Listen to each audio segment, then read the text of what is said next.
Le Seigneur insiste et nous fait comprendre que dans le mariage, le Seigneur répand la bénédiction, verse en abondance sa bénédiction.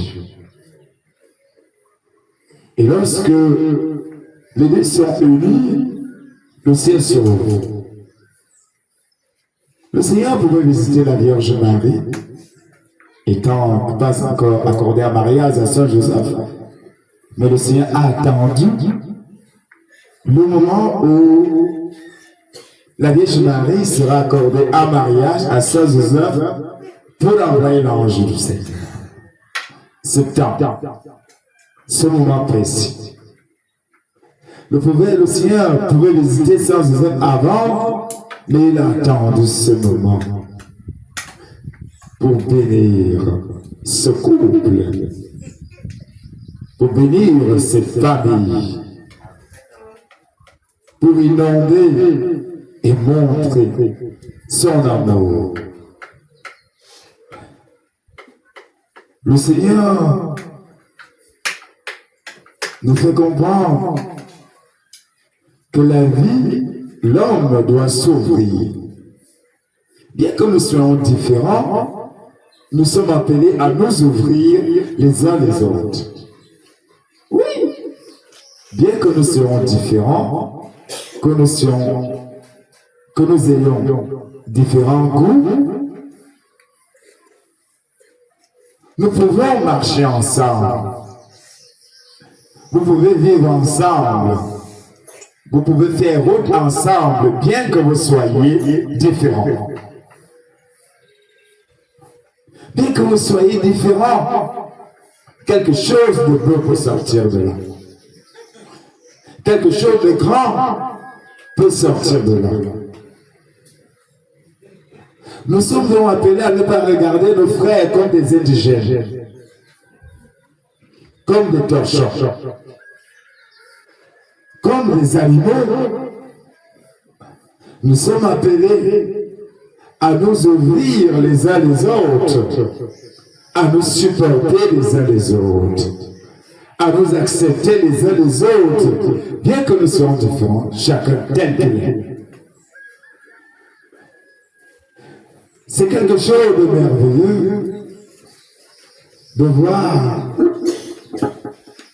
comment le Seigneur s'ouvre et nous montre la voie du ciel.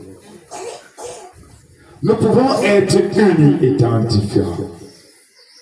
Le Père, le Fils et le Saint-Esprit. Le Père n'est pas le Fils. Le Fils n'est pas le Saint-Esprit. Le Père n'est pas mort sur la croix. Le Saint-Esprit n'est pas mort sur la croix. C'est le Fils qui est mort sur la croix. Nous sommes, tous sont Dieu, sont unis, mais sont différents.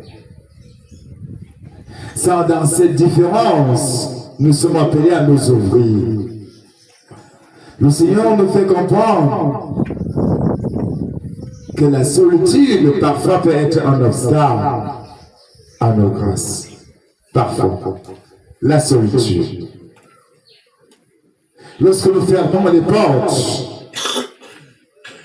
nous nous fermons parfois nous-mêmes et parfois nos grâces.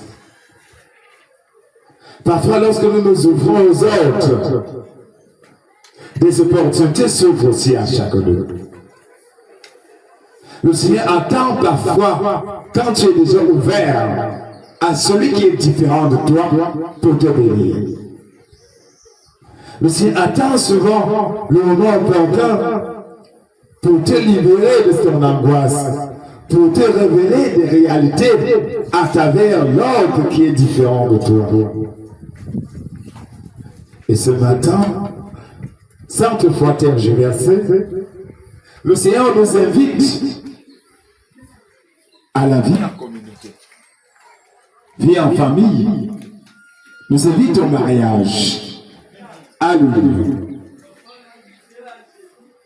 À comprendre que c'est un don de Dieu. C'est un choix de Dieu. C'est une volonté divine. C'est là où nous sommes heureux. la finalité de l'homme dans la femme. Donc, l'homme, le Seigneur rendait l'homme le produit fini à travers la femme, comme s'il était semi-fini, et brusquement, elle finit à travers la femme. Ce matin, nous sommes dans la joie. Et nous devons comprendre que c'est un cadeau lorsque Dieu t'a béni. Lorsque Dieu t'a donné un homme de valeur, une femme de confiance. Dieu lit de Proverbes chapitre 18. C'est lui qui suscite la femme de valeur, ou bien l'homme de valeur, la femme de confiance. C'est Dieu. Et quand tu as reçu cette grâce, la gloire de Dieu veut se rapprocher de toi. La finalité, c'est que tu partages la gloire de Dieu. Que tu partages la gloire de Dieu. Pour dire, la femme apporte à l'homme la gloire de Dieu. La femme ouvre les portes du ciel, parfois à l'homme.